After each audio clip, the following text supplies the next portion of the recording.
Des larmes montèrent aux yeux de Yuzu lorsqu'elle le remercia, et tant que c'était pour elle, il ferait absolument tout. Il lui demanda simplement de l'appeler par son prénom, sans aucune marque de politesse. Sa fiancée était la seule autorisée à l'appeler ainsi. Reiya la serra tendrement dans ses bras, se demandant pourquoi il ne l'avait pas retrouvée plus tôt. Rejeté par sa propre famille, Yuzu avait souffert pendant tout ce temps, mais c'était aussi ce qui l'avait rendue si vulnérable. Il lui promit de la sortir de cette maison. S'il la couvrait d'affection et lui faisait sentir qu'elle était aimée, elle ne pourrait plus vivre sans lui. Il lui expliqua qu'il avait enquêté sur son passé. Puisque vivre avec ses parents ne lui apportait que de la souffrance, il proposa que ses grands-parents l'adoptent. Ils avaient déjà accepté cette idée. Après avoir appris tout ce qu'elle avait enduré, ses grands-parents étaient entrés dans une grande colère et avaient accepté de l'éloigner de ses parents. Mais Yuzu ne voulait pas être un fardeau pour eux. Reiya lui expliqua que ses grands-parents ne feraient que l'adopter officiellement, tandis qu'elle vivrait avec lui. Naturellement, il prendrait en charge toutes ses dépenses. Yuzu était sa fiancée. Comment pourrait-il accepter de la voir souffrir? Elle n'avait qu'à accepter son aide. Tout cela était arrivé si soudainement. Elle se demanda si elle pouvait vraiment compter autant sur lui. Elle appréciait sa proposition, mais ne pouvait pas prendre une décision immédiatement. Reiya comprit et lui dit de prendre tout le temps dont elle avait besoin pour y réfléchir. Allongée sur son lit, Yuzu reçut un message de Kari lui disant qu'elle allait lui rapporter ses affaires.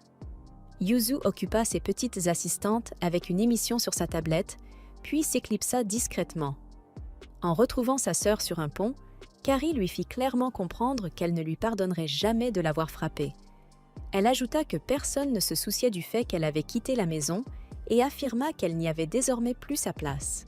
Au lieu de lui rendre ses affaires, Kari les jeta dans la rivière en contrebas en disant d'un ton moqueur « Oh, ma main a glissé !» Puis elle éclata d'un rire sinistre avant de s'en aller. Sur le chemin du retour, Kari se demanda où Yuzu avait trouvé les nouveaux vêtements qu'elle portait. Même Yota avait remarqué que quelque chose avait changé chez elle. En récupérant ses affaires au bord de la rivière, Yuzu se mit à pleurer. Elle pensait que les paroles de sa sœur étaient vraies. Pourtant, au fond d'elle, elle continuait d'espérer, même si elle était persuadée que personne ne l'aimait. De retour chez Reiya, elle expliqua qu'elle était rentrée chez elle pour récupérer ses affaires. Elle eut du mal à parler à travers ses larmes et s'excusa. Mais Reiya se contenta de la serrer doucement dans ses bras en lui demandant ce qui n'allait pas, remarquant qu'elle était glacée. Elle le trouva si chaleureux et se demanda si elle avait vraiment le droit de rester auprès de lui. Lorsque la pluie de météores commença, tout le monde leva les yeux vers le ciel. Reirin ferma lentement les yeux et formula silencieusement un vœu. Mais pendant que toute l'attention était tournée vers le ciel, Keigetsu s'approcha discrètement derrière elle. Puis elle poussa Reirin du haut du pavillon. Au même instant, les lanternes voisines s'embrasèrent soudainement. D'épais nuages recouvrirent le ciel, transformant la magnifique pluie de météores en un spectacle qui ressemblait à un terrible présage. Et Keigetsu s'effondra brusquement. Lorsque Reirin rouvrit les yeux, elle ne se trouvait pas blessée au pied du pavillon. Elle était enfermée dans une cellule de prison. Tosezu s'approcha des barreaux et promit d'une voix glaciale que Keigetsu paierait de sa vie pour avoir fait du mal à Reirin. Déconcertée, Reirin baissa les yeux vers une flaque d'eau au sol et resta figée. Le visage qu'elle vit se refléter dans l'eau n'était pas le sien. D'une manière inexplicable, lorsque Keigetsu l'avait poussée du pavillon, leurs corps avaient été échangés. Reirin tenta immédiatement d'expliquer la vérité. Mais au moment où elle essaya de dire qu'elle était en réalité Ko-Reirin, une force inconnue s'empara de sa voix et l'empêcha de prononcer ces mots. Désespérée de prouver son identité autrement, elle révéla des détails personnels que seule Reirin était censée connaître. Elle parla de l'amour de Tosezu pour les sucreries, en particulier les gâteaux de lune fourrés aux haricots d'Espagne rouge. Son poisson préféré était le chinchard. Elle avait également un petit frère du même âge que Reirin. Mais rien de tout cela ne parvint à la convaincre. Tosezu ordonna à celle qu'elle croyait être Keigetsu de se taire, la traitant de méchante au cœur profondément corrompu. Elle expliqua qu'elle savait déjà que le journal intime de Reirin avait été volé quelques jours plus tôt. Keigetsu avait donc très bien pu apprendre tous ces détails en le lisant. Il n'y avait qu'un seul problème. Reirin n'avait jamais tenu de journal intime. Selon Tosetsu, le corps de Reirin avait été retrouvé couvert de contusions et souffrant d'une terrible fièvre. Prisonnière de cauchemars, elle avait avoué que son journal intime lui avait récemment été dérobé. Elle craignait que les informations qu'il contenait puissent être utilisées contre elle, même si cette possibilité lui semblait peu probable à l'époque. À présent, Tosetsu était convaincue que cette crainte était devenue réalité.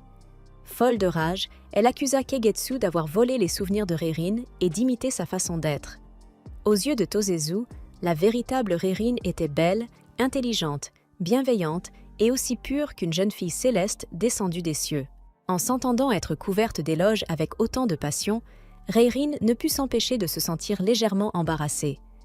Mais Tosetsu ne voyait que le visage rougissant de Keigetsu, ce qui lui donna l'impression que le « rat des égouts » de la cour se moquait de sa maîtresse adorée. La loyauté de Tosetsu était si absolue qu'elle était incapable de reconnaître la personne même qu'elle voulait protéger, alors que Reirin se tenait juste devant elle. Conformément aux lois de la cour intérieure, Keigetsu allait désormais subir le jugement du lion. Elle serait enfermée dans une cage avec un lion affamé. Si elle survivait, les cieux l'auraient déclarée innocente. Si elle était dévorée, cela prouverait sa culpabilité. En tant que victime, Reirin était censée présider ce jugement. Cependant, la Reirin qui se remettait actuellement au lit avait apparemment déclaré que la vue du sang sale éclaboussant partout serait trop désagréable à supporter. Avant de partir, Tosetsu déposa une pilule empoisonnée dans la cellule. Elle affirma qu'il s'agissait d'un acte de miséricorde offert par Reirin elle-même. Keigetsu devait réfléchir à ses crimes et mettre fin à ses jours avant que la bougie voisine ne se consume entièrement. Dès que Tosetsu disparut, un rire sinistre résonna dans le cachot. La véritable voix de Keigetsu entoura Reirin, lui disant avec jubilation que c'était exactement ce qu'elle méritait. Le cachot de la cour des demoiselles était infesté de rats et d'insectes, et l'on disait que des femmes ordinaires pouvaient y perdre la raison après seulement quelques heures. Keigetsu l'encouragea à avaler le poison avant que l'obscurité et les pas qui approchaient ne finissent par lui faire perdre l'esprit. La flamme de la bougie grandit et prit une brillante couleur rouge. À l'intérieur de cette flamme apparut l'image de Keigetsu. Le clan Shu était connu comme le clan des enfants du feu, mais Keigetsu possédait un don particulièrement puissant. En contrôlant une flamme, elle pouvait y projeter son image, et grâce à une magie interdite, elle était parvenue à échanger son corps avec celui de Reirin. À présent, Reirin était prisonnière du corps de la méchante qui avait tenté de la tuer. Keigetsu affirma n'avoir fait que ce qui était nécessaire pour rendre leur vie plus équitable. Depuis sa naissance, Reirin avait été bénie par le destin, tandis que Keigetsu, elle, n'avait rien reçu. Reirin était la nièce de l'impératrice, la femme la plus puissante de la cour intérieure. Elle bénéficiait de l'affection du prince héritier, et toutes les dames de la cour semblaient l'adorer. Keigetsu avait été placée sous la protection de la noble consort Shu, une femme bienveillante mais dépourvue de toute influence politique. Elle était entourée de dames de cour malveillantes et son apparence n'attirait pas l'attention du prince héritier. Tandis que Reirin était protégée et aimée de tous, Keigetsu avait passé toute sa vie à être méprisée, ignorée et traitée avec dédain. Incapable de supporter cette situation plus longtemps, Keigetsu décida que Reirin devait connaître la véritable souffrance. Elle lança une malédiction sur son propre corps, empêchant Reirin de révéler quoi que ce soit concernant l'échange de leur corps. Elle inventa également l'histoire du journal intime volé, s'assurant ainsi que même les plus fidèles serviteurs de Reirin rejetteraient tout ce qu'elle pourrait dire. Il n'existait désormais aucun moyen pour Reirin de prouver sa véritable identité. Malgré le fait qu'elle ait volé la vie dont elle avait toujours rêvé, Keigetsu trouva encore un motif de mécontentement. Le corps de Reirin était bien trop fragile. Elle pouvait à peine respirer correctement sans être rapidement épuisée. Par réflexe, Reirin lui conseilla de s'allonger et de se reposer. Mais Keigetsu l'interrompit aussitôt. Elle n'avait aucune intention de lui rendre l'appareil. De toute façon, Reirin allait bientôt mourir. Même ceux qui se suicidaient avant le jugement du lion étaient traînés jusqu'au lieu du rituel. La foule lançait des pierres sur leurs cadavres tout en les couvrant de moqueries et d'insultes. Keigetsu voulait que les derniers instants de Reirin soient aussi humiliants et misérables que possible. Après avoir prononcé ces paroles, elle disparut dans la flamme. Reirin n'avait jamais été confrontée à la magie interdite auparavant, et ignorait même que quelqu'un pouvait l'utiliser. Plus que tout, elle ne comprenait pas ce qu'elle avait bien pu faire pour mériter une haine aussi profonde. Mais lorsqu'elle porta la main à son front, Rhaeryn remarqua quelque chose d'inattendu. Elle n'avait plus de fièvre. Ses genoux ne tremblaient plus. Ses bras ne s'engourdissaient plus. Sa respiration était régulière. Son pouls était proche de 60 battements par minute. Pour la première fois depuis des années, son corps était parfaitement en bonne santé, et Rhaeryn en fut folle de joie. Toute sa vie avait été dominée par la maladie. Il lui suffisait de baisser sa garde un seul instant pour être prise de fièvre et perdre connaissance. Au fil des années, Rhaeryn avait expérimenté différentes herbes médicinales, testé de nombreux mélanges et entraîné son corps afin de pouvoir se rétablir avant que ses symptômes ne deviennent trop graves. Mais le corps de Keigetsu était naturellement bien plus robuste et en meilleure santé que celui de Rhaeryn ne l'avait jamais été. Peut-être que cet échange de corps n'était finalement pas si terrible. Lorsque les rats sortirent de l'obscurité, Rhaeryn les salua joyeusement comme de vieux amis. Les rats l'avaient aidée dans bon nombre de ses expériences sur les plantes médicinales, si bien qu'elle se sentait étrangement à l'aise en leur présence. Puis un cloporte traversa le sol. Les yeux de Rhaeryn s'illuminèrent aussitôt. Elle venait même de trouver un repas pour ses nouveaux compagnons. Keigetsu lui avait ordonné de passer ses dernières heures entourée de rats et terrorisée par les pas de la mort qui approchaient. Mais pour Rhaeryn, passer du temps avec les rats était de loin la partie la plus facile. Pendant ce temps, Shin-Hu montait la garde devant la cage du lion. Il pensait en secret qu'une simple exécution aurait été bien plus appropriée que ce jugement du lion. Peu après, le prince héritier Gyomei arriva afin de commencer le rituel. Avant que la prisonnière ne soit amenée devant lui, il demanda si quelqu'un éprouvait suffisamment de compassion pour Keigetsu afin de nourrir le lion et d'apaiser sa faim. La noble consort Gabi refusa d'intervenir. Si Keigetsu était innocente, alors le lion ne la dévorerait pas. Mais si elle avait réellement commis un crime aussi odieux, alors elle n'avait plus aucun lien avec le clan Shu. Cette décision prise, le prince héritier ordonna que Keigetsu soit amené devant eux. Alors que Rhaeryn s'avançait vers la cage, les dames de la cour murmuraient qu'elle ne tarderait pas à supplier qu'on lui épargne la vie. Elle s'inclina calmement devant Gyomei. Celui-ci l'accusa d'avoir poussé sa précieuse Papillon, la pure Ko-Rhaeryn, une femme comparable à une jeune fille céleste descendue de la 7e pagode. Personne n'avait assisté au moment précis où Rhaeryn avait été poussée. Mais au vu de tout ce qui s'était passé avant et après l'incident, la culpabilité de Keigetsu semblait évidente. Rhaeryn, toujours profondément désemparée, tenta de tout avouer. Une fois encore, elle essaya de révéler sa véritable identité, mais la malédiction l'empêcha de prononcer le moindre mot ayant un sens. Gyomei lui accorda une dernière chance. S'il lui suffisait de baisser la tête et de présenter ses excuses, il remplacerait le jugement du lion par une exécution rapide d'un coup porté droit au cœur. Rhaeryn s'inclina et le supplia de l'écouter. On disait qu'il serait un futur souverain sage, et surtout, il était son cher cousin. Mais entendre cette appellation familière sortir de la bouche de Keigetsu ne fit qu'attiser sa colère. Gyomei la fit taire en déclarant que, sous le ciel comme sur la terre, une seule personne était autorisée à l'appeler ainsi, Rhaeryn. Il était persuadé que Keigetsu imitait délibérément sa victime et la traita de méchante sans aucune honte. Prise au dépourvu, Rhaeryn acquiesça sans même se rendre compte de ce qu'elle semblait admettre. Elle fut alors enfermée dans la cage avec le lion affamé. Pourtant, elle ne semblait pas effrayée. Shin-Hu lui demanda si elle n'avait vraiment pas peur de mourir. Rhaeryn répondit qu'elle avait vécu au bord de la mort pendant presque toute son existence. Tant qu'elle n'était pas morte, c'est qu'elle était encore en vie. Tant que le lion ne l'avait pas mordue, c'est qu'elle n'avait pas encore été mordue. Il n'y avait donc aucune raison de gaspiller ses forces à redouter une douleur qui n'était pas encore arrivée. Mais le lion n'attaqua pas. À mesure que les instants passaient, les spectateurs commencèrent à se demander si Keigetsu n'était finalement pas innocente. Après tout, personne ne l'avait vue pousser Rhaeryn. Agacé, Gyomei ordonna à Shin-Hu de provoquer l'animal. Shin-Hu l'avertit qu'intervenir compromettrait l'impartialité du jugement. Mais le prince héritier répéta son ordre. En tant que capitaine des yeux de l'aigle, Shin-Hu n'avait d'autre choix que d'obéir. Il piqua le lion avec son épée. Fou de rage, le fauve se précipita immédiatement sur Rhaeryn. Elle parvint à esquiver sa première attaque et tenta de l'apaiser, Mais le lion se retourna et bondit de nouveau. Cette fois, il semblait impossible d'échapper à l'attaque. Soudain, le lion s'effondra. Il se débattit péniblement, incapable de bouger correctement. Shenu comprit aussitôt qu'il avait été empoisonné. Il exigea de savoir si Reirin en était responsable. Elle répondit qu'il s'agissait d'un regrettable accident. Jusqu'au moment où elle avait quitté le cachot, Reirin jouait avec les rats. L'un d'eux avait accidentellement avalé une partie du poison contenu dans la pilule que Tosezu lui avait donnée.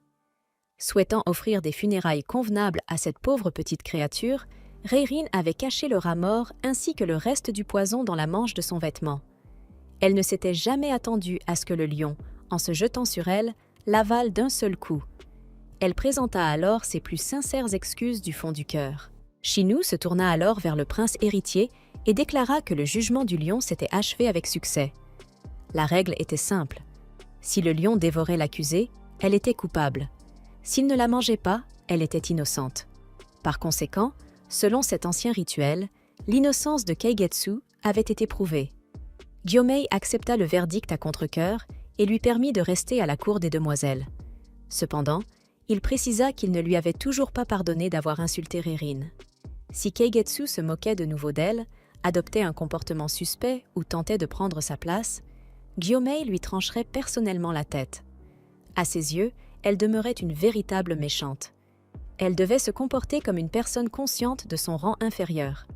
Incapable de se défendre sans déclencher la malédiction, Reirin accepta calmement son avertissement.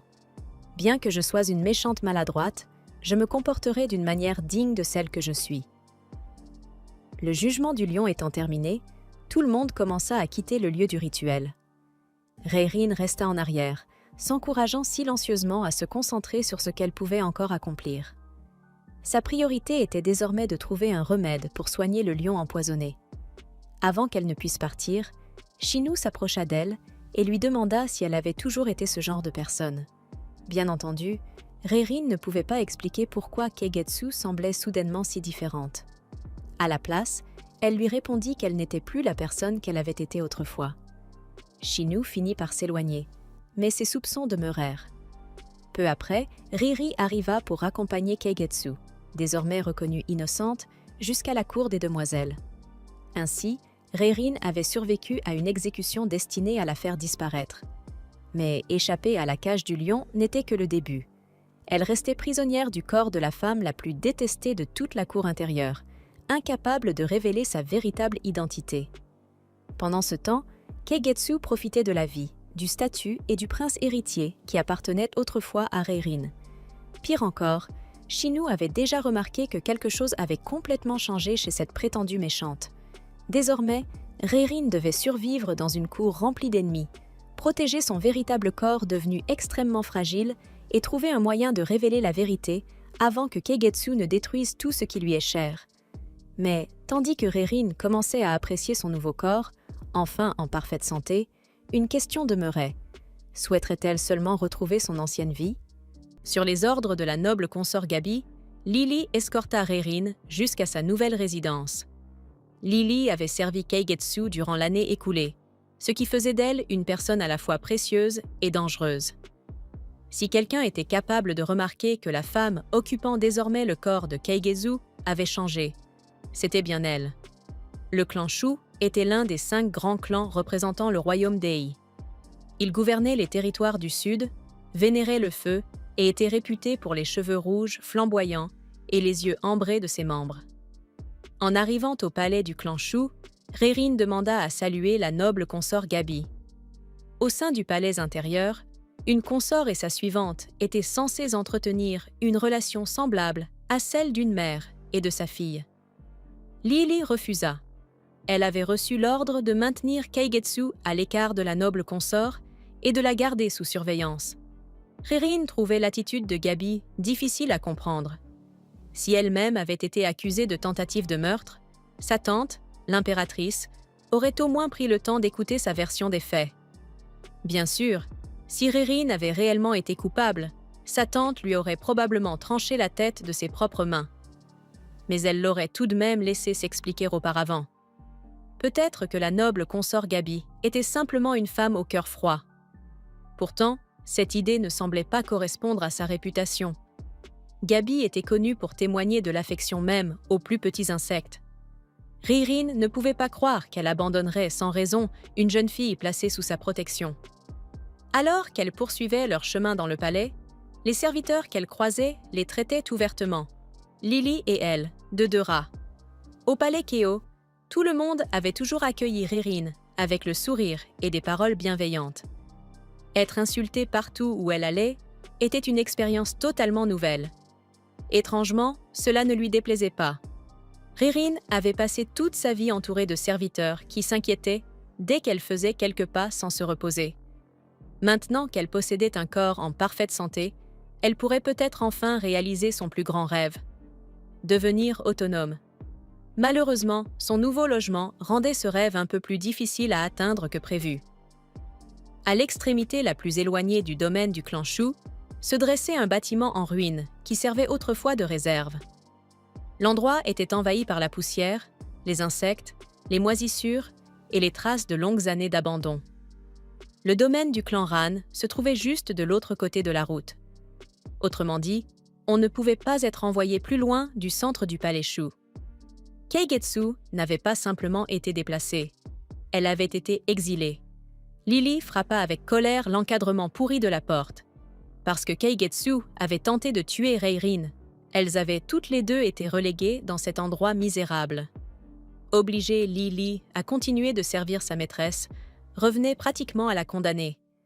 Et Riri n'éprouvait pas la moindre compassion envers la femme responsable de cette situation. Depuis un an, Keigetsu ne cessait d'insulter les origines de Lily, la traitant de vulgaire fille de danseuse. À en juger par ses cheveux rouges, ses yeux ambrés et son accent caractéristique des faubourgs, Reirin devina qu'un membre du clan Shu était autrefois tombé amoureux d'une danseuse immigrée. C'était probablement à cause de ses origines que Lily avait reçu une tenue écarlate délavée, le rang le plus bas accordé aux dames de compagnie personnelle. Lily possédait toujours une chambre dans une autre partie du domaine. Elle ordonna donc à Reirin de nettoyer seule le bâtiment et de faire toute la lessive. Aucune des servantes que Keigetsu avait maltraitées ne viendrait lui prêter main forte.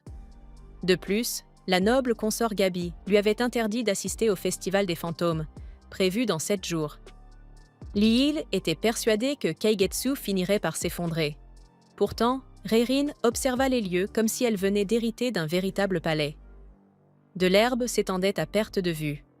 La terre sous ses pieds était particulièrement fertile, et surtout, personne n'était là pour l'empêcher de faire ce qu'elle voulait. Elle pourrait cultiver des plantes médicinales, mener toutes sortes d'expériences, dormir quand bon lui semblerait et faire autant de bruit qu'elle le souhaiterait. Aux yeux de Reirin, cette vieille réserve en ruine n'était pas une punition. C'était la liberté. Toute sa vie, sa santé fragile, avait poussé son entourage à la traiter comme si elle risquait de se briser au moindre choc. Mais le clan Ku était le gardien de la terre. Sa tante lui avait toujours enseigné que les membres de leur clan devaient être fiers de pouvoir compter sur leurs propres forces et de surmonter les épreuves. À présent que Reirin possédait enfin un corps robuste, elle comptait bien mettre cet enseignement en pratique. Pendant que Reirin commençait à transformer cette propriété abandonnée, le prince héritier Gyumei envoya Shinu prendre de ses nouvelles. Il voulait s'assurer que Keigetsu ne pourrait plus jamais faire de mal à Reirin. Même Shinu fut surpris en découvrant l'endroit où elle avait été exilée. En revanche, Bunku estimait qu'elle ne méritait rien de mieux. Il s'attendait à trouver Keigetsu caché à l'intérieur, en train de pleurer sur son triste sort. À la place, ils la découvrirent en train d'arracher les mauvaises herbes avec enthousiasme. Reirin accourut vers eux et leur expliqua qu'elle préparait le terrain afin de pouvoir vivre plus confortablement. Lorsque Shinu lui demanda où se trouvait sa dame de compagnie, elle répondit que Lily était sortie faire une course. Reirin aurait volontiers proposé du thé à ses visiteurs. Malheureusement, elle ne possédait ni thé ni pièces convenables pour les recevoir. Plutôt que de les faire patienter inutilement, elle retourna joyeusement à son travail. Avant qu'elle ne s'éloigne, Shinu lui demanda si elle avait besoin de quelque chose. Bunku se prépara immédiatement à entendre une requête extravagante. Keigetsu avait perdu sa luxueuse résidence, ses serviteurs et presque tous les privilèges dont elle bénéficiait autrefois. Il était persuadé qu'elle allait demander un objet coûteux, Rérine demanda simplement un peu de sel. Elle avait déjà recueilli de l'eau de pluie et trouvé plusieurs pommes de terre. Mais même elle ne pouvait pas produire du sel en une seule journée. Alors que Chinu et Bunku s'éloignaient, Bunku posa enfin la question qui leur trottait à tous les deux dans la tête. Était-ce vraiment Keigetsu? Chinu se rappela alors ce qu'elle lui avait dit après le jugement du lion. Elle avait affirmé qu'elle n'était plus la personne qu'elle avait été autrefois. Peut-être que son séjour au cachot l'avait réellement amenée à se repentir. Mais un changement aussi radical semblait presque impossible à croire. Pendant ce temps, Lily découvrait à quel point le palais Shu les avait complètement abandonnés. Elle supplia le cuisinier du palais de lui donner suffisamment de nourriture pour permettre à Keigetsu et à elle-même de survivre. Le cuisinier refusa catégoriquement. Selon lui, il n'y avait rien pour une demoiselle déchue et la fille d'une danseuse. Si Lily rentrait les mains vides, elle mourrait de faim aux côtés de la femme qu'elle détestait. Comme le clan Shu refusait de leur venir en aide, il ne lui restait plus qu'une seule possibilité. Aller implorer l'aide d'un autre palais. C'est alors qu'une dame de cour, vêtue d'une robe de soie ivoire, s'approcha d'elle. Cette femme servait Kinseika, la sage demoiselle du clan Kin. Elle affirma que Seika éprouvait de la compassion pour Lily et qu'elle était prête à l'accueillir parmi ses dames de cour. Si Lily acceptait certaines conditions, elle recevrait même une tenue en hermine argentée. Il s'agissait de l'uniforme réservé aux servantes de rang intermédiaire du clan Kin. Pour quelqu'un qui avait passé toute sa vie à être méprisé à cause de ses origines, c'était une offre exceptionnelle. Mais cette proposition avait un prix. Lily devrait faire subir des mauvais traitements à Keigetsu. Rarin était le papillon favori du prince héritier Gyumei. Quiconque souhaitait gagner ses faveurs n'avait qu'à proclamer son soutien à Rarin et punir la femme accusée de lui avoir fait du mal. Le clan Kin contrôlait le cœur de l'économie du royaume. Et Kinseika possédait un instinct de commerçante hors pair. En faisant souffrir Keigetsu, le clan pourrait se présenter comme le plus fidèle allié de Rarin. Tandis que Seika cherchait à s'imposer comme la future demoiselle secondaire, Lily avertit qu'un châtiment excessif risquait d'attirer l'attention de Chinu et des yeux de l'aigle. La dame de cour du clan Kin, Geiyu, se contenta de rire. À partir du lendemain, Lily devrait la retrouver chaque jour à la même heure pour lui rapporter tout ce que faisait Keigetsu. Chaque renseignement utile et chaque acte de cruauté serait récompensé. Lorsque Lily hésita à accepter l'épingle à cheveux en argent, symbolisant leur accord, Geiyu lui lança un sac de riz. L'épingle y était toujours dissimulée. Elle lui promit également de lui donner 2 fois plus de nourriture le lendemain. Finalement, Lily accepta.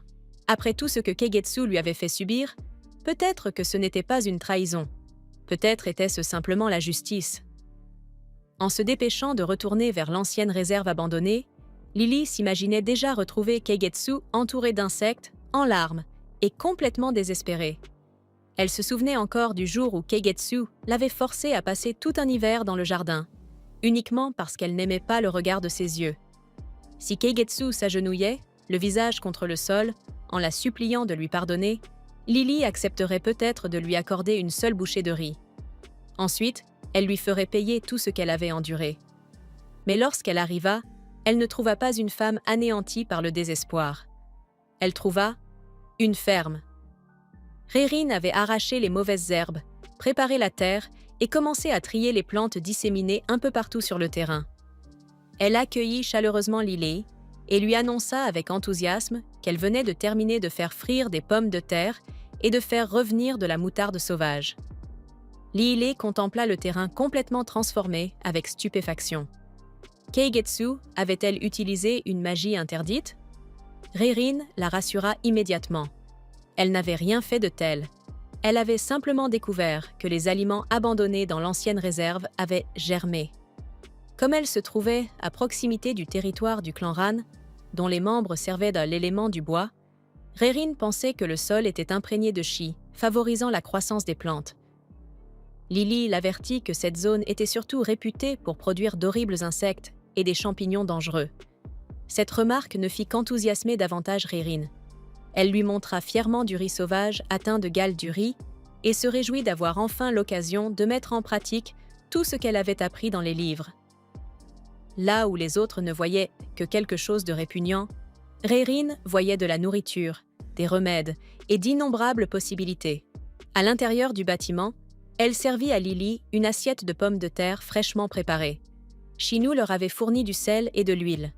C'était une véritable chance, car le plan de secours de Reirin consistait à utiliser ses propres larmes comme assaisonnement. Après avoir goûté le repas, Lily ne parvint plus à cacher son trouble. Ce n'était plus la Keigetsu qu'elle connaissait. Elle exigea de savoir ce qu'elle préparait réellement et lui ordonna de révéler le complot qu'elle dissimulait. Reirin répondit avec autant de sincérité que la malédiction le lui permettait. Depuis le festival du double 7, elle était devenue une personne totalement différente. Pour le moment, c'était tout ce qu'elle pouvait révéler avec sa propre bouche. Lily baissa les yeux vers le repas que Keigetsu avait préparé spécialement pour elle. Quelques heures plus tôt encore, elle avait accepté une récompense en échange de la souffrance de cette femme. À présent, pour la première fois, elle se demanda si elle serait réellement capable de lui faire du mal. Tandis que la détermination de Lily commençait peu à peu à vaciller, Keigetsu profitait pleinement de la vie qu'elle avait dérobée. Toujours prisonnière du corps fragile de Reirin, elle savourait toute l'attention que lui accordèrent les autres dames de compagnie. Chaque fois qu'elle lui demandait si elle avait besoin de quelque chose, elle leur répondait avec un doux sourire que tout allait bien. C'était exactement la vie dont elle avait toujours rêvé. Si même une simple rate des égouts pouvait être aimée à ce point, alors peut-être pourrait-elle réellement devenir un élégant papillon. Jusqu'à récemment, une telle existence lui paraissait pourtant impossible. Keigetsu était une jeune fille originaire de la campagne, dotée d'un certain talent pour la magie interdite. Son père était un sorcier déchu, tandis que sa mère occupait l'un des rangs les plus modestes du clan Shu. Lorsque leurs dettes devinrent insurmontables, ils mirent tous deux fin à leur jour. Keigetsu fut alors contrainte de devenir servante. Puis, lors d'une visite au domaine familial, la noble consort Gabi la remarqua et la choisit de façon totalement inattendue pour devenir la demoiselle du clan Shu. Cependant, Keigetsu ne possédait ni la formation, ni les aptitudes naturelles nécessaires pour vivre au sein du palais intérieur. Elle était convaincue que Gabi l'avait choisie uniquement par pitié. Et à partir de ce jour-là, tout commença à mal tourner. Les servantes d'Eon se moquèrent d'elle. Les autres demoiselles la ridiculisaient. Même la noble consort Gabi ne pouvait guère faire autre chose que l'observer avec inquiétude. Puis il y avait Reirin, belle, intelligente, élégante et apparemment parfaite sans le moindre effort. Keigetsu la détestait si profondément que le simple fait de penser à elle lui donnait la nausée. Elle la rendait responsable de toutes les humiliations qu'elle avait subies et se jura de lui voler Yum. Peu après, le prince héritier vint rendre visite à Reirin et s'excusa de l'avoir effrayée lors du jugement du lion. Keigetsu s'appuya tendrement contre son épaule et prétendit qu'elle souffrait à l'idée de lui avoir causé tant d'inquiétude. Yum remarqua qu'elle se montrait bien plus affectueuse que d'habitude. Mais Keigetsu était bien trop ravie pour s'en soucier. Elle commençait même à se réjouir que la véritable Reirin ait survécu. Si jamais l'échange de leurs corps venait à être découvert, elle pourrait toujours utiliser Reirin comme otage. Après tout, Keigetsu était la seule personne capable de leur rendre leur corps d'origine. Persuadée d'avoir définitivement remporté la partie, Keigetsu retourna se coucher en se plaignant de la santé si fragile de Reirin. C'est alors que Tousetsu arriva en apportant les supports d'entraînement de Reirin. Sa fièvre avait duré 2 jours, ce qui signifiait, semble-t-il, qu'il était temps de reprendre son programme habituel. Keigetsu avait le choix entre plusieurs tâches: broder toute la nuit, recopier 100 sutras à la main, s'entraîner à la danse, étudier la musique ou encore suivre un entraînement d'endurance. Ce n'étaient pas des punitions, c'était tout simplement le programme quotidien de Reirin. Tousetsu annonça fièrement qu'elle accompagnerait sa maîtresse durant toute la nuit. Même l'impératrice s'était impliquée dans son éducation. Keigetsu en resta sans voix. Après avoir enchaîné les excuses, elle parvint finalement à les convaincre d'alléger un peu son emploi du temps. Elle s'était toujours imaginé que Reirin passait ses journées à être admirée sans avoir le moindre effort à fournir. Mais elle commençait désormais à comprendre la réalité. Si tout le monde la protégeait avec autant d'attention, c'était parce que Reirin poussait constamment son corps fragile jusqu'à ses dernières limites. Keigetsu avait volé une vie parfaite. Pourtant, Elle n'était plus certaine de pouvoir y survivre. Cette nuit-là, Lily retourna au palais Shu, dans l'espoir de dormir dans sa chambre. À la place, les servantes la rejetèrent sous la pluie, en déclarant qu'il n'y avait plus de place pour un rat. Humiliée et désespérée, Lily repensa à la proposition de Gayu. Si trahir Keigetsu était le seul moyen d'échapper à cette existence, alors elle ferait tout ce qu'il faudrait. N'ayant plus aucun endroit où aller, elle retourna dans l'ancienne réserve abandonnée et s'allongea près de Rerin. Mais pendant son sommeil, toute la colère et toute la souffrance qu'elle avait enfouie finirent par refaire surface. Lily se mit à pleurer, et la femme qu'elle avait accepté de trahir fut la seule à remarquer sa détresse. Lily avait déjà accepté une récompense pour faire souffrir Keigetsu. Pourtant, la seule personne qui lui témoignait désormais de la gentillesse était précisément celle qu'elle était censée détruire. Pendant ce temps, Rerin transformait son exil en véritable paradis. À l'inverse, Keigetsu découvrait que la vie parfaite qu'elle avait dérobée était peut-être encore plus éprouvante que celle qu'elle avait abandonnée. Alors, laquelle des deux craquera la première? Et combien de temps faudra-t-il à Shinu pour comprendre que la femme vivant dans le corps de Keigetsu est en réalité une toute autre personne? Abonnez-vous et restez à l'écoute, car cet échange de corps est sur le point de bouleverser tout le palais des demoiselles. En attendant, regardez cette prochaine vidéo. 4 jours après s'être retrouvée piégée dans le corps de la méchante la plus détestée de la cour, Rerin ne cherchait plus désespérément un moyen de retrouver son propre corps. Elle essayait plutôt de se sculpter des abdominaux. Le temps matinal était idéal pour cultiver la terre, et Rerin ne s'était jamais sentie aussi heureuse. Des légumes et des plantes médicinales poussaient en abondance tout autour du garde-manger abandonné. Et, peu importe le temps qu'elle passait à travailler, son nouveau corps refusait de s'effondrer de fatigue. Elle pouvait cultiver du lever au coucher du soleil, entraîner ses longs membres et même veiller tard dans la nuit sans attraper de fièvre ni inquiéter qui que ce soit. Après avoir passé toute sa vie à souffrir d'un épuisement physique constant, Rerin était folle de joie de sentir enfin ses muscles se renforcer. Malheureusement, il lui serait impossible d'obtenir des abdominaux bien dessinés avant le festival des fantômes.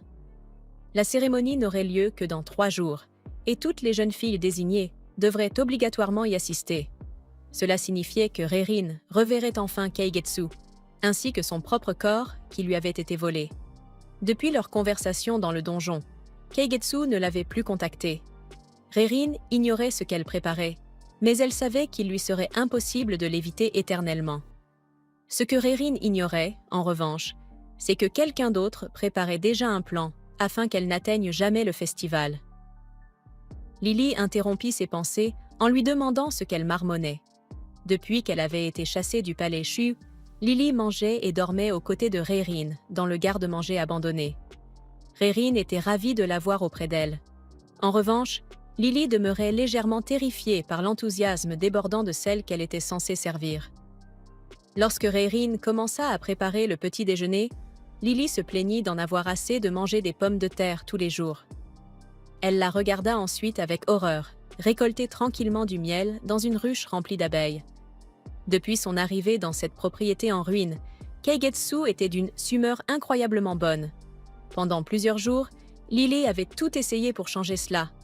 Elle avait tenté de saboter les cultures de Rerin, d'abîmer son travail de couture et de rendre son quotidien aussi pénible que possible. Pourtant, chacun de ces actes de malveillance finissait, d'une manière ou d'une autre, par aider Rerin à accomplir encore davantage de travail. Rien ne parvenait à la mettre en colère. Rien ne la faisait pleurer. Or, Lily devait absolument réussir si elle voulait que Gayu l'aide à s'échapper du palais Shu. Pendant ce temps, Rerin interprétait complètement de travers tout ce qui se passait. Rerin était persuadée que Lily trouvait simplement de nouvelles façons créatives de l'aider. Si possible, elle espérait même que sa dame de compagnie lui apporterait bientôt quelque chose d'utile, comme un couteau de cuisine ou un peu de teinture.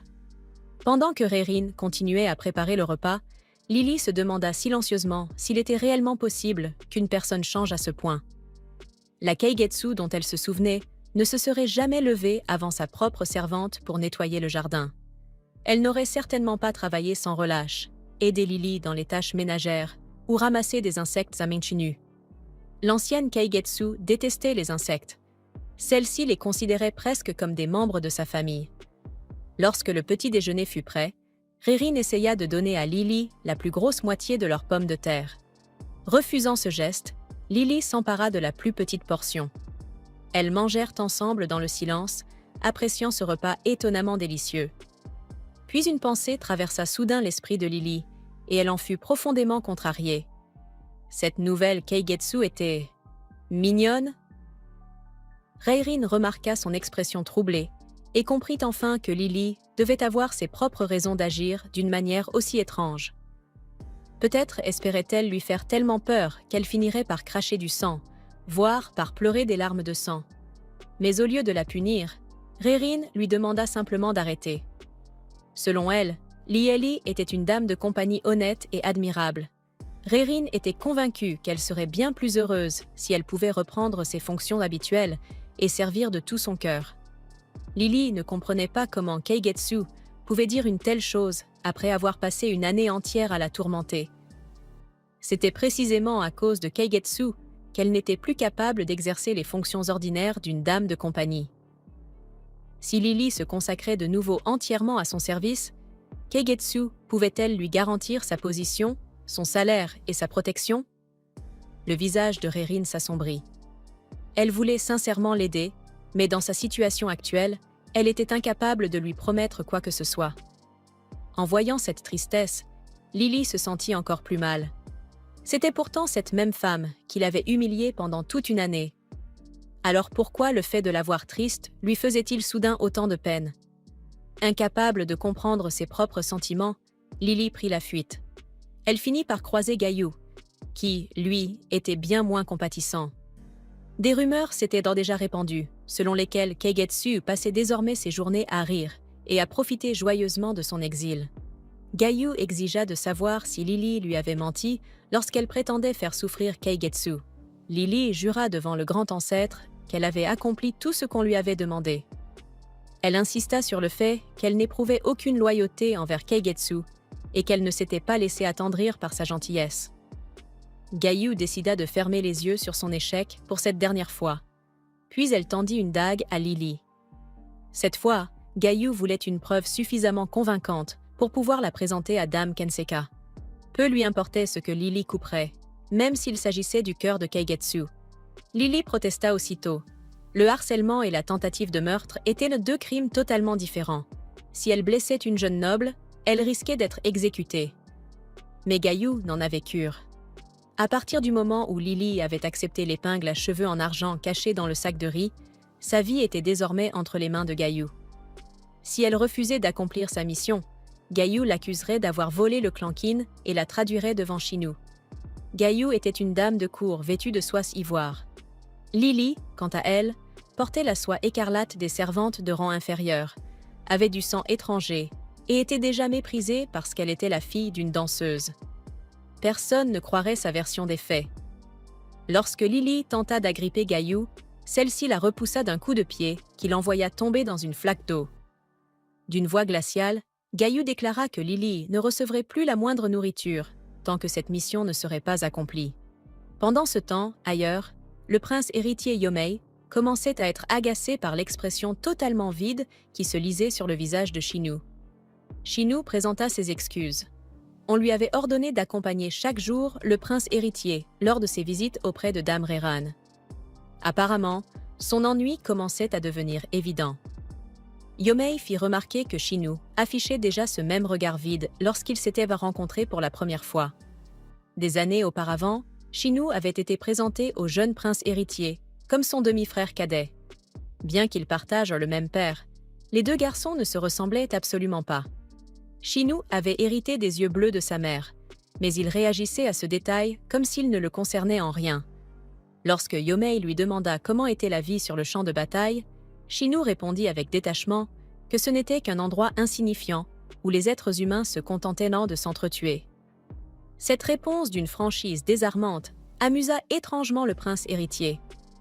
Il semblerait que le regard vide de Shinu l'ait intrigué dès leur toute première rencontre. De retour au présent, Shinu s'interrogea sur l'attachement de Gumei envers Reirin. Il n'avait jamais imaginé que le prince héritier puisse s'intéresser à une femme simplement parce qu'elle était douce et belle. Gumei lui conseilla de ne pas la sous-estimer.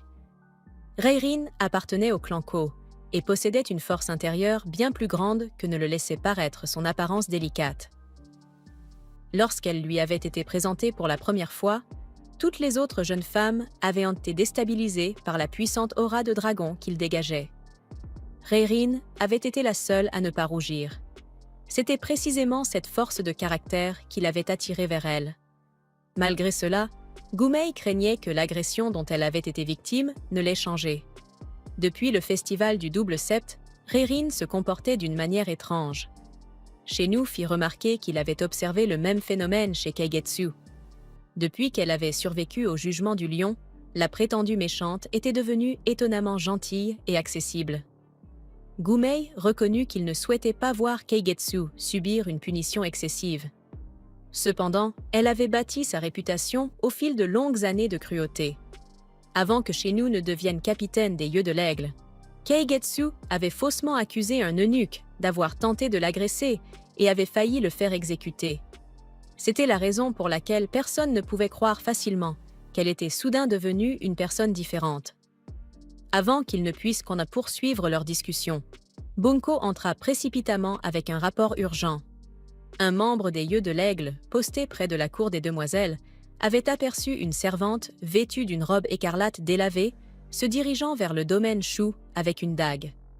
Sa démarche était hésitante, et son comportement paraissait extrêmement instable. Les gardes n'avaient pas l'autorisation d'entrer dans la cour des demoiselles, mais ils savaient parfaitement où elle se rendait. Elle se dirigeait droit vers la cabane de Keigetsu. Pendant ce temps, dans le garde-manger abandonné, Reirin observait une colonne de fourmis travailler en parfaite coopération. Comparée à elle, elle se sentait totalement inutile. Lily avait exprimé ouvertement tout ce qu'elle ressentait. Pourtant, Reirin n'avait rien pu faire pour l'aider en retour. Ses précieuses épingles à cheveux et ses peignes étaient restées au palais du clan Ko, si bien qu'elle n'avait rien de convenable à offrir à sa dame de compagnie. Lorsqu'elle rentra à l'intérieur, elle découvrit Lily en train de lacérer violemment l'un de ses vêtements. Lily reprochait à Keigetsu d'avoir détruit sa vie. Reirin tenta de l'apaiser, mais Lily leva sa dague et la pointa directement sur elle. Elle en avait assez d'être humiliée. Peu importait de ses efforts ou tout ce qu'elle accomplissait, tout le monde finissait toujours par la réduire à la même insulte. La fille de la danseuse. Incapable d'en supporter davantage, Lily se jeta soudain sur Reirin dans un accès de fureur incontrôlable. La dague trancha une mèche de cheveux de Reirin. Lily leva de nouveau son arme. Mais avant qu'elle ne puisse porter un second coup, Shunu surgit et l'arrêta. Guillaume avait compris que sa haine affichée publiquement envers Keigetsu risquait d'encourager d'autres personnes à s'en prendre à elle. C'est pourquoi il avait envoyé Shinu pour intervenir. Toute effusion de sang était strictement interdite dans la cour intérieure. Quiconque enfreignait cette règle s'exposait à une lourde sanction. Shinu exigea immédiatement des explications. Lily ne put que rester immobile, les larmes aux yeux. C'est alors que Reirin déclara calmement qu'elle avait demandé à Lily de lui couper les pointes abîmées de ses cheveux. Même Shinu en resta surpris. Il rappela à Reirin qu'elle portait déjà la réputation de méchante. Si elle se mettait soudain à agir d'une manière totalement contraire à son caractère, en cherchant par exemple à protéger quelqu'un, elle ne ferait que paraître encore plus suspecte. Reirin insista sur le fait qu'elle ne protégeait personne. Elle ne faisait que raconter ce qui s'était réellement passé. Peu importaient les émotions qui avaient tourmenté Lily, la seule chose que la lame avait véritablement coupée était l'extrémité abîmée de ses cheveux. Enquêter sur un crime imaginaire ne ferait que faire perdre du temps à tout le monde. En entendant ces paroles, Lee ne put plus retenir la question qui lui brûlait les lèvres. Qui était donc réellement cette jeune femme? Reirin demanda poliment à Shinu et à Bunko de quitter les lieux afin qu'elle puisse aider Lily à se changer. Pendant qu'ils s'éloignaient, Shinu était de plus en plus convaincu que quelque chose n'allait pas chez Keigetsu. Comme le rapport destiné à Guillaume devrait être rédigé avec beaucoup de précaution, il décida que ce serait Bunko qui aurait la lourde tâche de l'écrire. À l'intérieur de la cabane, Reirin demanda à Lily d'enlever ses vêtements trempés et de se retourner. Lily se mit à trembler. Elle était persuadée qu'elle allait être fouettée. À la place, Rérine déposa doucement sur ses épaules un vêtement neuf, parfaitement ajusté. Il était d'un rouge écarlate éclatant, une couleur exclusivement réservée aux dames de cour de haut rang. Les mains de Lily se mirent à trembler. Une personne de son rang n'avait absolument pas le droit de porter une couleur aussi prestigieuse. Mais Rérine ne prêtait aucune importance au rang officiel. À ses yeux, Lily était une précieuse dame de compagnie personnelle. Elle était simplement heureuse d'avoir enfin trouvé quelque chose qu'elle pouvait lui offrir. Lily n'arrivait pas à croire ce qu'elle entendait. Rérine lui révéla ensuite ce qu'elle appelait les 3 secrets pour rester en bonne santé. Se laver les mains, rester propre, et sourire chaque fois que cela était possible. Si Lily souhaitait continuer à être sa dame de compagnie personnelle, elle devrait mettre ces 3 principes en pratique.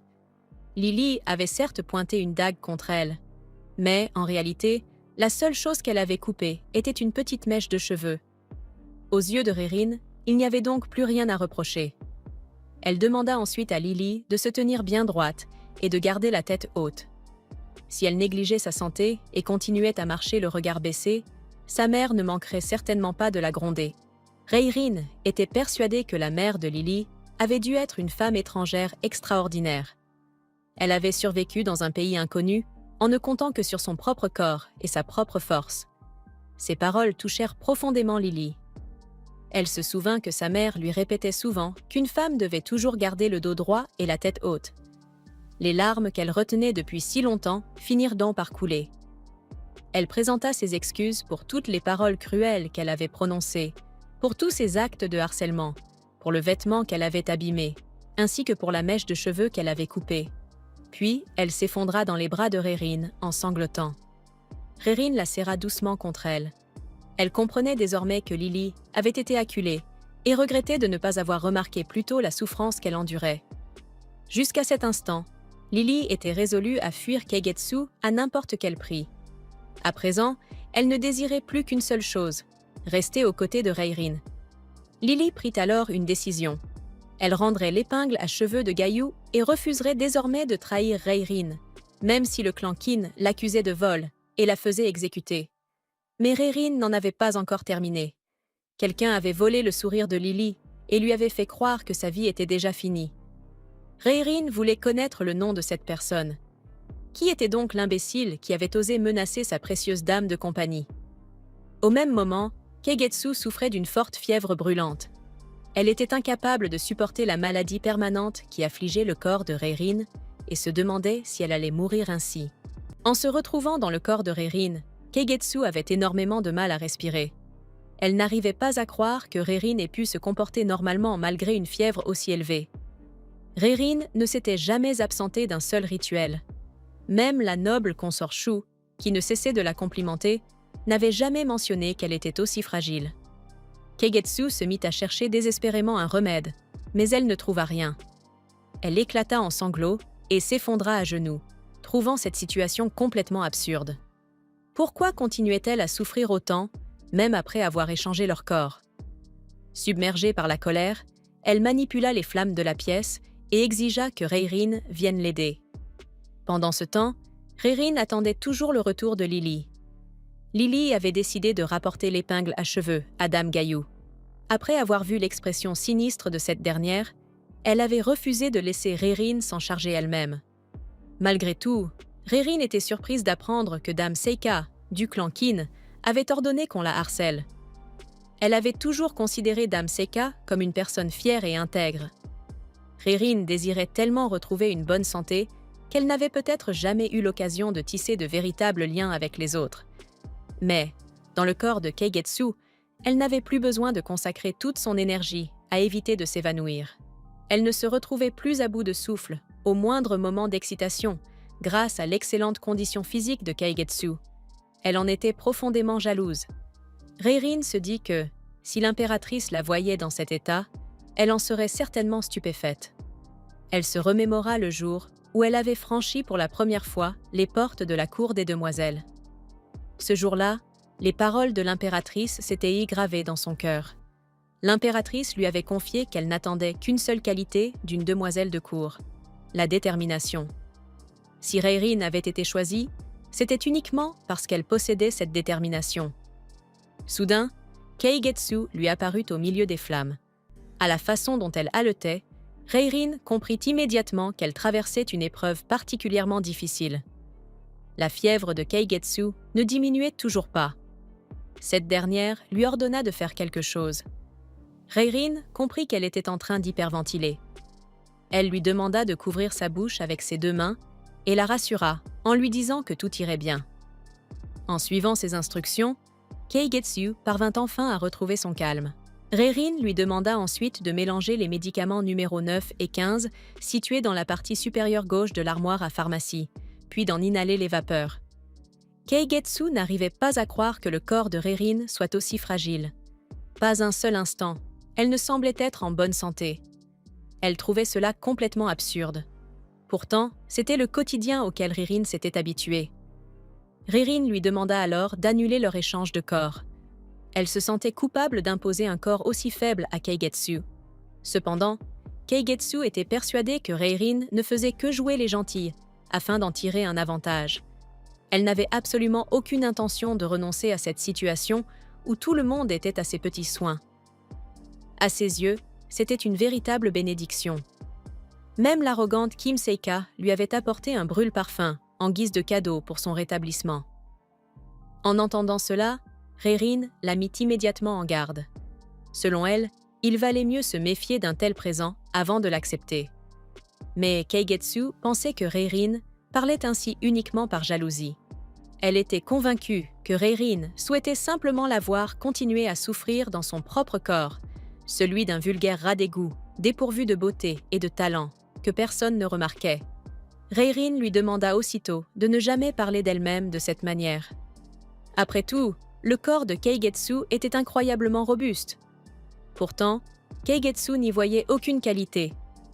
Selon elle, il lui manquait tout ce qui était indispensable pour devenir une demoiselle de cour. La beauté, la chance, un homme lui murmurant des mots d'amour et une amie digne de confiance. Keigetsu avait l'impression que ses parents ne lui avaient rien donné de vraiment précieux. Reirin lui répondit pourtant qu'il lui avait offert une chose merveilleuse, son prénom. Elle lui demanda alors quel vœu elle avait formulé durant la nuit de la fête du double 7. Cette nuit-là, Reirin avait fait 2 vœux. Le premier était, bien entendu, de retrouver la santé. C'était un souhait qu'elle formulait chaque jour sans exception. Avant cela, Reirin n'avait jamais vraiment cru au pouvoir des vœux. Mais depuis son échange de corps avec Keigetsu, qui lui avait offert une santé dont elle n'avait jamais osé rêver, elle avait commencé à penser que cette comète possédait peut-être réellement le pouvoir d'accomplir des miracles. Elle croyait même que cela était lié au prénom de Keigetsu.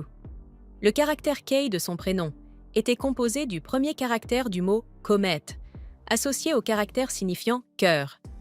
Reirin trouvait ce prénom magnifique et empreint de noblesse. Elle éprouvait une profonde gratitude envers Keigetsu. À ses yeux, Keigetsu était véritablement la comète miraculeuse qui avait illuminé sa vie. Reirin lui demanda enfin si elle pouvait se rencontrer en personne, afin de discuter tranquillement. Keigetsu lui répondit que ce n'était pas juste. C'était Reirin qui avait reçu toutes les bénédictions, et leur échange de corps était censé rétablir l'équilibre. Pourtant, depuis cet échange, Reirin était la seule à profiter de la situation. Reirin lui expliqua que, si elles pouvaient se parler en face à face, elle était certaine qu'un vent nouveau finirait par souffler entre elles. Mais Keigetsu refusa catégoriquement. Une fois qu'elle aurait retrouvé la santé, Reirin ne lui serait plus d'aucune utilité.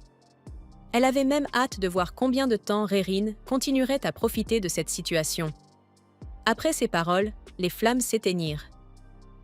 Au moment du dîner, Reirin demanda à Lily si elle avait réussi à rendre l'épingle à cheveux. Lily lui répondit que, malgré une longue attente, Dame Gaillou ne s'était jamais présentée au lieu de rendez-vous. Il était possible qu'elle soit déjà en train de préparer son arrestation en la dénonçant au capitaine des Yeux de l'Aigle. Cependant, comme personne n'était venu arrêter Lily, Reirin en conclut que l'autre partie avait jugé trop dangereux de continuer à traiter avec elle et avait préféré rompre tout contact. Lily pensa que cela signifiait que l'affaire entre elle et Dame Seika pouvait désormais être considérée comme close. Par hasard, la fête des fantômes devait avoir lieu dans 3 jours. Si elles y participaient, elles auraient l'occasion de rencontrer Seika. Bien que la noble consort Shu lui ait dit qu'elle n'était pas obligée d'y assister, Reirin estima que cela signifiait également qu'elle avait le droit d'y participer, si elle le souhaitait. Lily lui fit remarquer qu'aucune dame de la cour supérieure n'accepterait de l'accompagner. Il restait encore 3 jours. Reirin était convaincue qu'elle aurait largement le temps de confectionner une magnifique tenue d'un rouge écarlate éclatant et d'emmener Lily avec elle, en tant que dame de la cour supérieure. Elle déclara à Lily que, si elle ne faisait pas payer à la personne qui avait blessé le moral de sa précieuse dame de cour, elle ne pourrait pas se considérer comme une véritable demoiselle de cour. Lily fut quelque peu déconcertée de voir Keigetsu se soucier autant de son bien-être. Pendant ce temps, Shenu s'apprêtait à informer Gyomei de ce qui s'était passé au palais impérial. Cependant, le prince savait déjà que Keigetsu avait pris la défense de la dame de cour. Shenu lui expliqua que Keigetsu avait peut-être été une méchante autrefois. Néanmoins, il avait le sentiment qu'elle faisait désormais de réels efforts pour changer. Du moins, c'était son impression. Gyomei répondit qu'il espérait sincèrement que ce soit vrai. Malgré tout, il soupçonnait Keigetsu de simplement imiter Reirin et de feindre une compassion qui ne lui appartenait pas réellement. Gyomei, lui, avait déjà clairement dit que, si elle osait encore une fois faire une piètre imitation de Reirin, il lui ferait trancher la tête. Quoi qu'il en soit, ils étaient tenus de respecter le verdict rendu par le jugement des lignées. Cependant, depuis cet événement, Reirin s'était affaiblie de jour en jour. En la voyant dans un état aussi lamentable, la colère de Gyomei envers Keigetsu ressurgit. L'expression désespérée de Reirin le terrifiait. Elle lui rappelait le moment où elle avait basculé par-dessus la rambarde cette nuit-là. Le lendemain matin, Lily se réveilla et découvrit Reirin en train d'ajuster un vêtement. Elle trouvait toujours aussi étonnant qu'une jeune fille puisse être aussi belle. Mais ce qui la surprit encore davantage, ce fut de constater que Reirin avait déjà terminé la tenue. Elle l'avait entièrement cousue à la main, point par point. Reirin débordait de joie. Enfin, elle avait quelque chose à offrir à Lily. Incapable de contenir son enthousiasme, elle s'était levée aux premières heures du matin pour achever son ouvrage. En réalité, elle avait même passé toute la nuit à coudre. L'idée de pouvoir être accompagnée par une dame de cour aussi élégante la remplissait de fierté. Lily lui demanda d'arrêter de la complimenter. Après tout, elle connaissait parfaitement sa propre nature. La veille encore, alors qu'elle se rendait à son rendez-vous avec Gaïu, plusieurs dames de la cour écarlate s'étaient moquées d'elle en la traitant de misérable rat rouge. Bien entendu, elle leur avait lancé un regard noir en retour. Lily précisa qu'elle n'était ni blessée ni découragée par ces insultes. Cependant, elle estimait qu'une tenue écarlate aussi somptueuse ne lui convenait pas dans son état actuel. Elle n'avait jamais appris les bonnes manières qu'une dame de la cour supérieure devait maîtriser. L'expression de Reirin changea aussitôt. Elle lui demanda si elle avait correctement répondu à ses femmes. Lily répondit qu'elle leur avait même lancé un claquement de langue méprisant. Effrayées, elles avaient immédiatement pris la fuite. En entendant cela, Reirin reprit la tenue avec enthousiasme. Elle déclara qu'elle allait y ajouter des broderies, à l'aide de fils de couleur, afin d'en faire la plus magnifique tenue écarlate qui soit. Elle se trouvait désormais ridicule d'avoir essayé de confectionner un vêtement aussi ordinaire. Lors des cérémonies officielles, les dames de cour étaient autorisées à porter des tenues richement brodées. Il n'y avait donc aucune raison de ne pas parer Lily des plus beaux ornements. Reirin était convaincue que Lily aspirait à devenir une femme digne de porter cette éclatante tenue écarlate. Lily était heureuse de la soutenir de toutes ses forces. Reirin avait déjà établi un programme complet pour améliorer sa posture. Elle commencerait d'abord par un entraînement destiné à renforcer sa musculature. Ensuite, Lily devrait adopter la respiration abdominale dans toutes ses activités quotidiennes.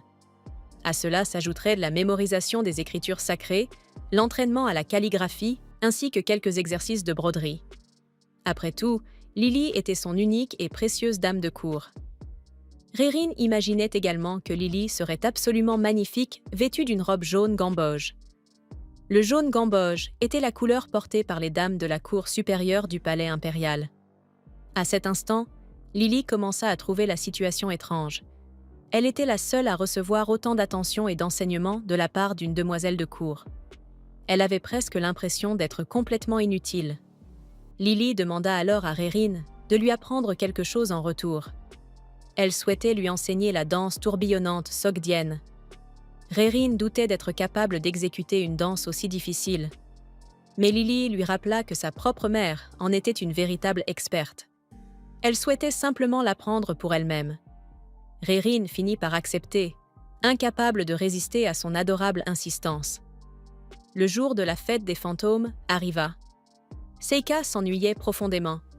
Selon elle, aucune véritable beauté éclatante n'était présente. La fête des fantômes, durant laquelle les demoiselles de cour exécutaient des danses célébrant les récoltes abondantes, faisait partie des responsabilités du clan Qin, chargé des cérémonies de l'automne. Cependant, les préparatifs du rituel avaient été interrompus après la cérémonie de purification, à cause de la maudite Keigetsu. La cérémonie elle-même avait également été considérablement réduite. Ce que Seika supportait le moins, c'était l'absence de Dame Reirin à la cérémonie de ce jour. La magnifique Dame Reirin était considérée comme le plus gracieux des papillons auprès du prince. Seika était convaincue que, lorsqu'il monterait un jour sur le trône, elle soutiendrait son Altesse aux côtés de Reirin, en tant que noble consort. Mais depuis cette nuit-là, Reirin était alitée. Seika estimait que seules les danses de Reirin et les siennes méritaient d'être présentées devant son Altesse. Les prestations de la morose demoiselle du clan Jen et de la petite demoiselle du clan Ran, qu'elle comparait à un écureuil, étaient loin de pouvoir combler ce vide. Quant à Keigetsu, elle la jugeait totalement dépourvue de talent et d'intelligence. Jusqu'à présent, Seika l'avait ignoré, estimant qu'il serait indigne de perdre son temps avec un vulgaire rat d'égout.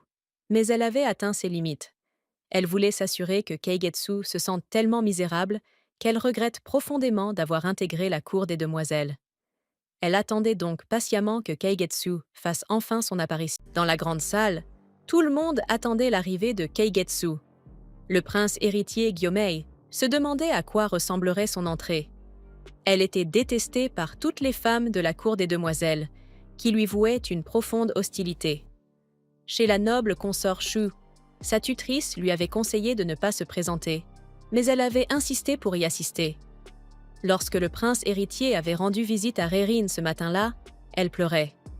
Bien entendu, la véritable Keigetsu ne faisait que jouer la comédie, affirmant qu'elle voulait apporter de la joie aux yeux de sa chère cousine. Alors qu'elle s'accrochait au prince, celui-ci semblait inquiet. Elle était habituellement courageuse et pleine d'entrain. C'était la première fois qu'il la voyait pleurer. Reirin était la seule fille qu'il avait laissée entrer dans son cœur. Pourtant, il commença à se demander si la Reirin qu'il avait devant lui était vraiment la même personne dont il était tombé amoureux. Peu après, les portes de la salle s'ouvrirent et Reirin fit son apparition. Mais pour tous les autres, il ne voyait que Keigetsu, accompagnée de son unique dame de compagnie. Elle s'excusa pour son retard. Lorsqu'elle dévoila son visage, tout le monde resta stupéfait par sa beauté éclatante. Reirin était elle aussi fière de voir à quel point Lily était magnifique. Elle aimait tellement la broderie qu'elle y travaillait jour et nuit. Durant les 3 derniers jours, elle avait pu se consacrer entièrement à sa préparation. De plus, grâce à la peau de Keigetsu, son visage ne faisait jamais d'imperfection, peu importe la quantité de maquillage qu'elle appliquait. Mais ce n'était pas le moment de se montrer joyeuse. Reirin avait prévu de rendre son épingle à cheveux à Lady Seika. En voyant la réaction de tout le monde, elle comprit qu'il s'attendait à ce que Keigetsu ne vienne pas. Elle s'adressa alors à Seika et fit remarquer qu'il ne restait aucune place pour elle, ni pour sa dame de compagnie. Seika ne pensait pas que Keigetsu aurait le culot de se présenter. Malgré les conseils qu'on lui avait donnés, elle lui ordonna de s'asseoir par terre, sous prétexte que sa peau était suffisamment robuste pour le supporter. Lily était furieuse que sa maîtresse soit traitée de la sorte. Mais Reirin, elle, était ravie que Seika ait qualifié sa peau de « robuste ». Jumei ordonna alors à Seika de faire apporter des chaises pour elle. Cependant, Reirin s'assit volontiers sur le sol. Le fait que Keigetsu ne réagisse pas à sa provocation surprit Seika. Plus encore, elle commença à se demander si Keigetsu avait toujours été aussi belle. Une fois tout le monde réuni, chacun présenta son offrande, afin de commencer le rituel de la fête des fantômes. Puis vint le moment des danses rituelles, et Lady Genkasui fut la première à s'avancer. Elle pria pour que, durant les jours d'automne à venir, la déesse des moissons leur accorde sa bénédiction. Lorsqu'elle commença sa danse, Seika ne fut pas impressionnée. Le tintement rigide des cloches lui donnait davantage l'impression d'entendre une arme qu'un instrument de musique. Quoi qu'il en soit, elle estima qu'il était convenable de commencer par une danse médiocre. Selon la coutume, celle qui exécutait de belles danses recevait des récompenses offertes par les spectateurs. Seika avait hâte de voir ce que Keigetsu allait offrir.